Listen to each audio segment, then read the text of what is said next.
I feel like sometimes I can be a little bit late to trends. Have you ever seen a trend and you've just not got it? And then suddenly just changed your mind on it and 180s, and then suddenly that's like your new thing. Well, I feel like that's now me with the hexagon cardie. I feel like 2024 was the year of the hexagon cardie. I feel like every single person was making a hexagon cardie. And me and my stubbornness, I was like, I don't get this. I don't get why everybody's doing it. Why is everybody doing hexagon cardies? The reason why everyone was doing hexagon cardies is because they're absolutely brilliant. To make a hexagon cardie, what you do is you make 2 hexagons. You stitch along one side when it's completed, and it gives you a sleeve and a body. So you end up with 2, you make a panel and you stitch them together and you have a garment. It's so much fun. It comes together so quickly as well. You do it in a granny stitch. Well, that's how I've done mine. You could probably do it in other stitches as well, but granny stitch, it came up so fast. And recently, because we all know that what I'm trying to do this year, 2025 for me is going to be the year of no spending. It's going to be the year of going through my stash and trying to stash bust, go through all that yarn that I've been sort of accumulating and make things. So I thought, why don't I make a hexagon cardie? I went through my yarn stash and I pulled out some really lovely autumnal colours, because you know your girl, she loves an autumnal vibe. So I've got a beautiful burnt orange. I had some cream and brown left over from the blanket that I made in November for the Crocheting for 30 minutes for 30 days for bone cancer research. If you haven't watched that, please go to my playlist. I have a whole playlist there, 5 videos on the process of that. I also had some golden DK and oh, there's like brown as well, this brown bonus DK as well. It was like a hazelnut kind of colour. Sorry if you can hear my tapping, it's my little dog's walking around. Also, I can't get through a project without the Highland Heathers gorse. So Highland Heathers gorse, that's getting thrown in there as well. So I've ended up with this really lovely garment, and I really can't wait to show the process.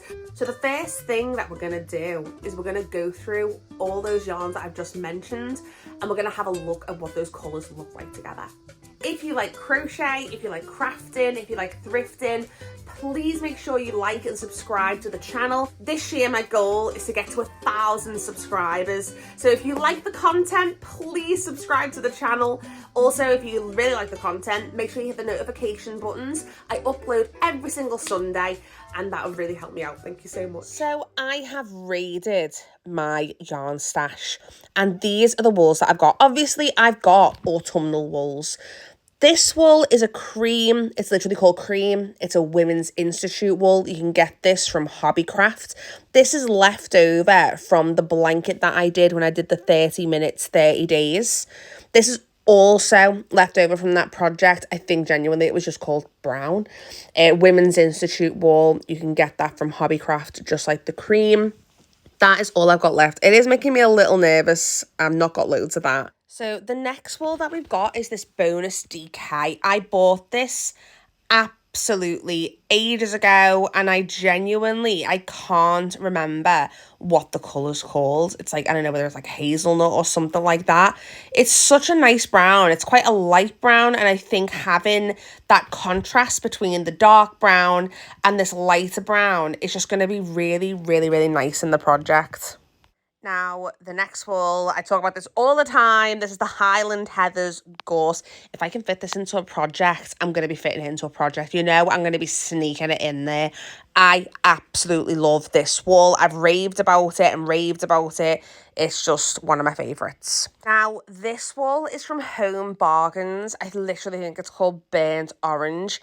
I love this. If I see this in Home Bargains, I just pick it up. It's £1.29.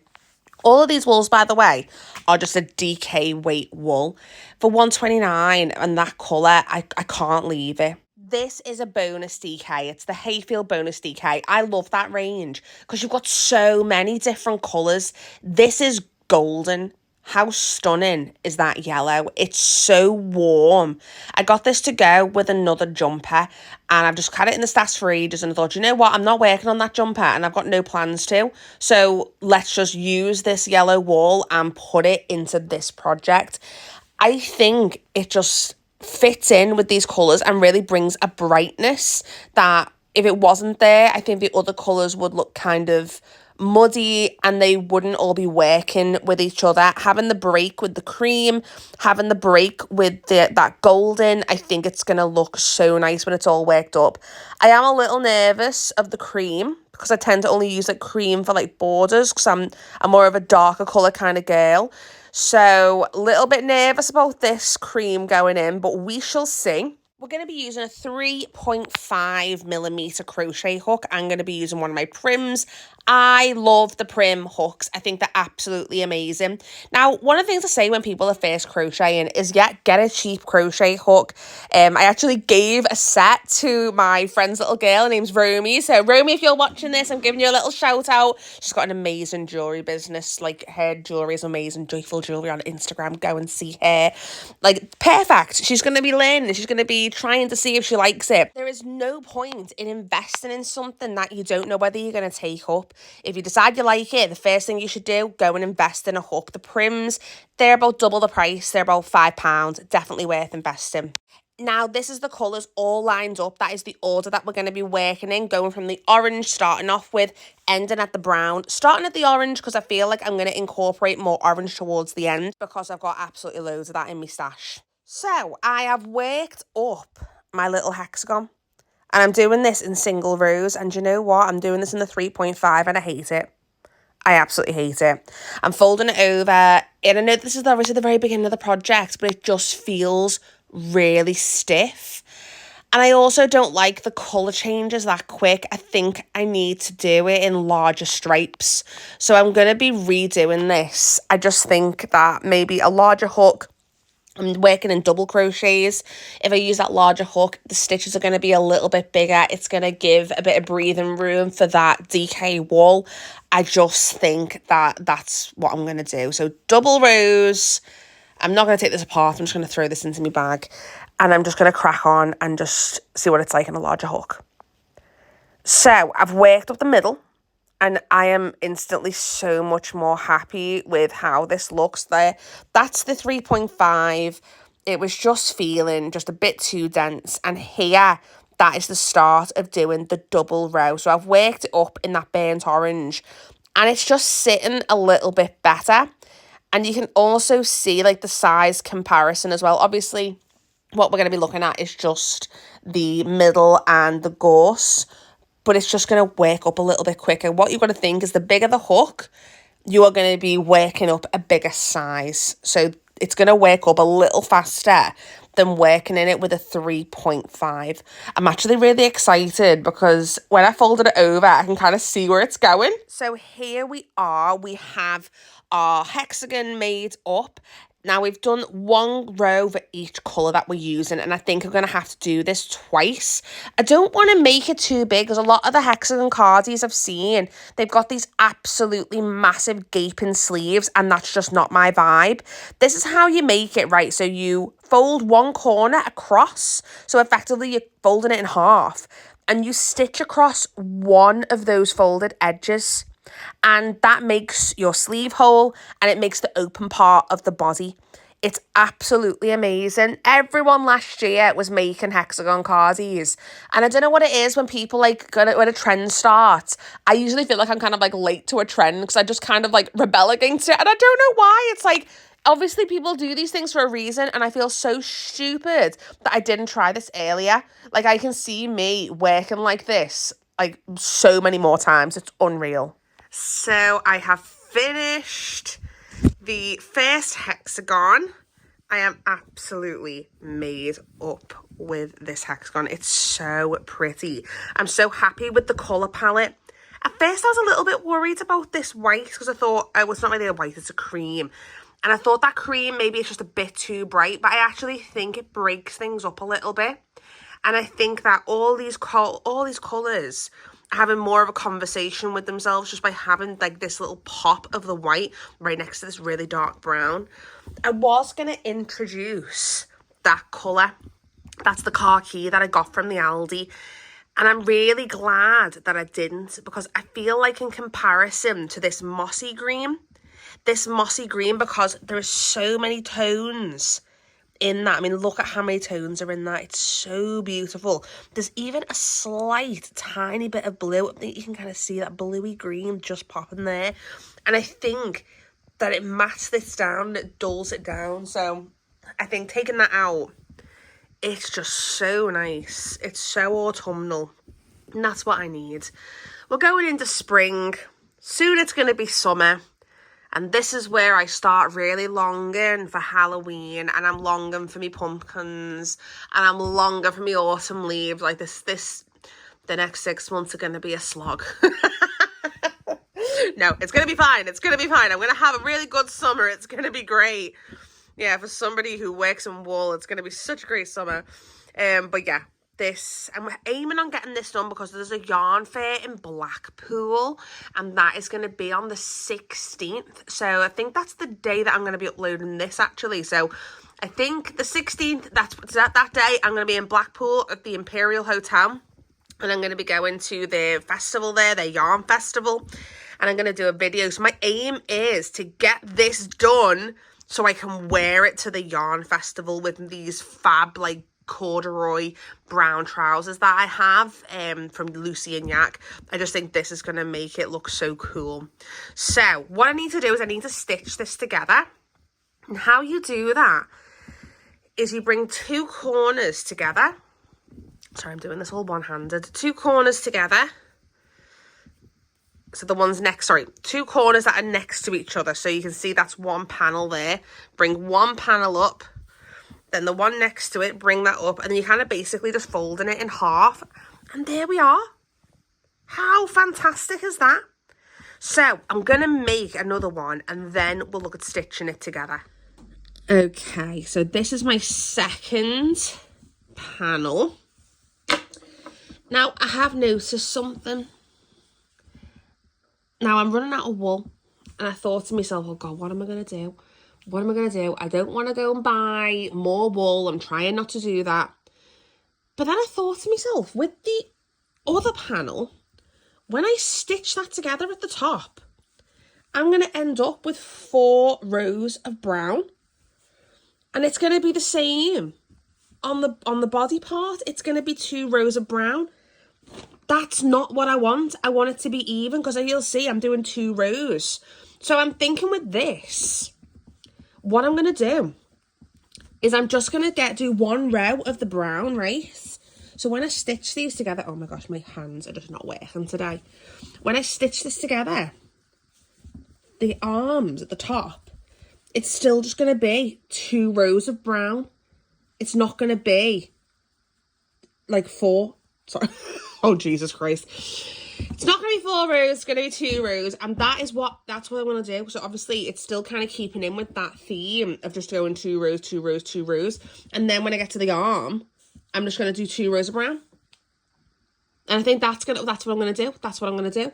I'm going to take off that 1 extra row on the first hexagon, and then I'm going to stitch it together, and that's what I'm going to do. Oh my goodness. Oh my goodness. So that is what I'm going to do. I'm absolutely shattered. I didn't really sleep very well last night. My little boy got in bed with us, and my goodness, 3 a.m, I just could not get back to sleep. And you know when you're having one of those days where you're just kind of like all over the place? That is me today. But we've got this. We're going to get this done. I'm just so excited. I'm so impressed. I'm just, yes. Right, I will tune in once I've got this stitched together. So just to talk a little bit about how I'm going to stitch this together. I am going to be I am going to be going underneath those loops, underneath that loop, and I'm going to be going around. That's how I'm going to stitch it together, because that way it'll lie flat.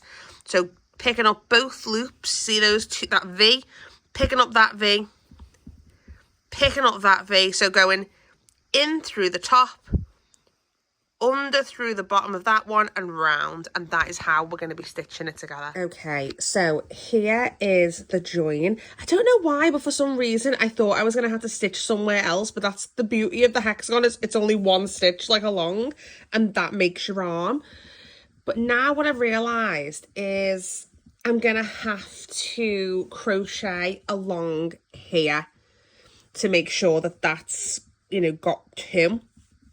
So that is 1, 2, 3 panels. 3 panels that I need to crochet along. So when I'm taking this one apart, I only need to take apart one side. I don't need to take apart the whole thing, if that makes sense. Okay, so I'm going to continue crocheting along here. I haven't got loads of wool left. That is how much wool I've got left. So I'm probably going to have to use some of the wool from that. Now, obviously that is starting to prove a little bit panicky just because I'm going to have to do stuff that goes in the middle. So I do have another dark wool like this, but it's not the same. It's a bonus DK and it's called Chocolate. We're going to have a look and see what that looks like, and I might just take a little bit of that and incorporate it into this. It is from a temperature blanket, but that is for the hottest temperature, like when we start getting into the 28s. So by that point, we're going to be looking at the height of summer, so I can just go and get some chocolate bonus DK, you know, later in the year. So I'm going to crochet around. I'm going to take apart the half of this, and we are going to see where we get up to. Oh my God, I'm so excited. So I've just finished the sleeve. And so this is where the hexagon ended. I've run out of cream. And you know what? This is actually that DK chocolate, that bonus DK chocolate. You can't really see that much of a difference between these two. This one is a slightly warmer brown. That's got a slight coolness to it. If you put them next to each other, you kind of can tell that that's got a deeper richness to it than this one. What I've done to finish this off is I've actually done 4 rows of the orange. So that just kind of makes it a bit more chunky, because I'm going to do more orange in this project in terms of doing like the finishing off, like doing the rows, kind of giving the borders. I'm going to be doing it in this colour, so giving it a wider bit of orange here at the bottom of the sleeve makes sense to what's going to happen with the rest of the garment. But I think for the sleeve it looks sound. It looks lovely, doesn't it? I'm absolutely made up. What I also did was I went around the body part again in the orange. So, oh God, sorry, fans are all over the place. So yeah, I went around that body part with the orange. I've done 2 rows of orange because what I'm thinking is I'm going to be joining down the middle with the granny squares. Now these are the granny squares that I've made. This one seems a little bigger than the rest of them, but you know what? It's fine. It's fine. So what I'm going to do, once I finish doing the rest of the bodies, I'm going to see how much I need to do. I might crochet a few around this as well. So it's just like a big rectangle. Probably will, to be honest with you. I might do another row of orange. Actually, I will do, because double row of orange here, double row of orange here, single row of orange here. So I definitely need to go round that. And that will actually, I think, will make it a lot more, like, finished off. It'll look a lot more finished off. And then we'll see where we get up to. So I'm going to start on the second sleeve. I've already started. I've done the orange and I'm onto the green. Once that is finished, I will do the orange around the body part. And then we're going to lay it out and we're going to see how much we need, the distance between the 2 pieces. I have just completed the back panel. I've surrounded it by 4 rows of orange in the end, and although it's going to work for the overall design, I don't know if I'm happy with the amount of orange that is on display here. It kind of makes those 3 squares look like they're floating just in the middle. If I was doing it again, I'd probably do 4 rows of colour and then 2 rows of orange, but you know what? We are working with what we have and we're just stash busting here. Overall, I'm happy with it.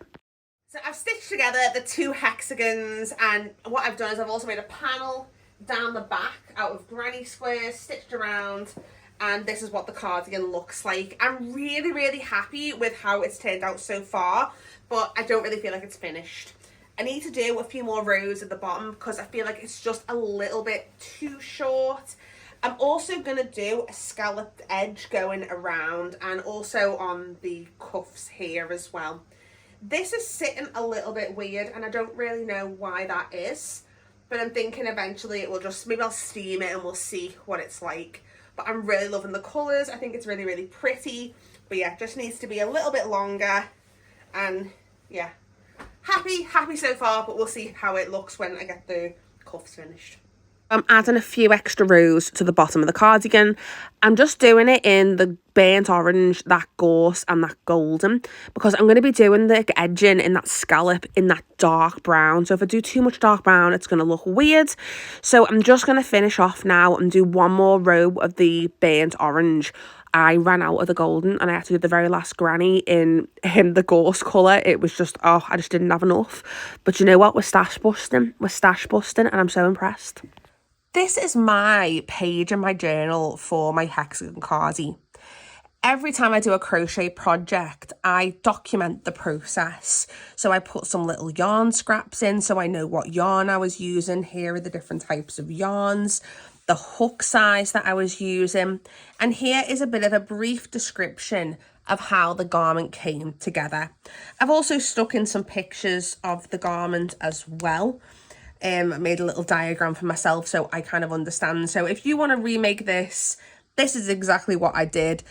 Again, this might not be 100% readable because this is kind of like my rough notes. Also, if you're interested in how I keep my crochet journals, I have got a full video on this. I will link that in the notes of this video so you can go and click on that link and have a little watch if you're interested in starting your own crochet journal, a way of just documenting it. But I just thought I would show you guys before the video ends my little page on my hexagon cardie.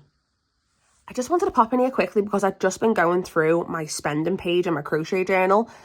I did buy a ball of the golden wool with the hexagon cardie in mind. So it's not 100% yarn from my stash.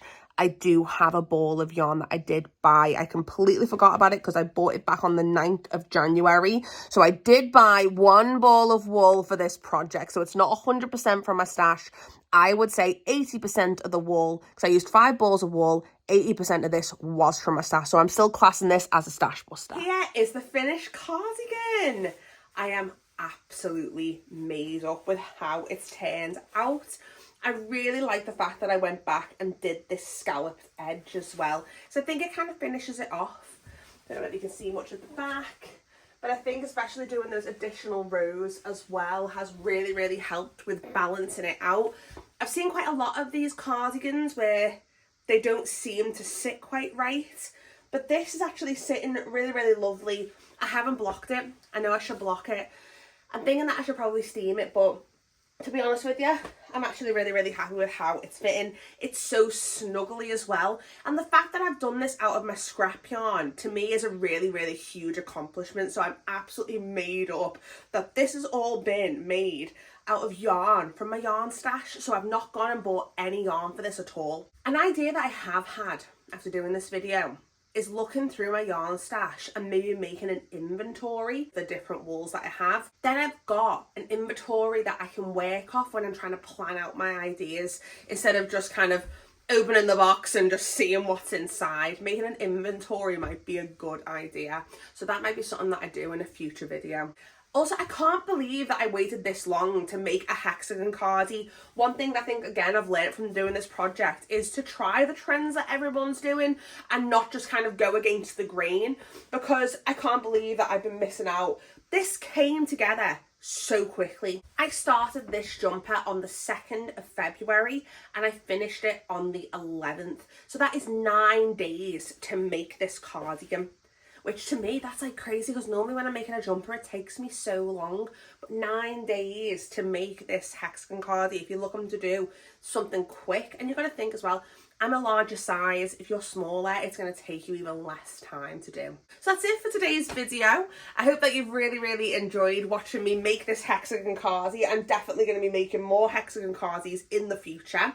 Remember, if you like crafting, if you like crochet, if you like painting, if you like thrifting, make sure that you like this video, subscribe to the channel. Big goal for me this year is to get 1,000 subscribers. So please help me make that goal. And thank you so much for watching, and I'll see you in the next video.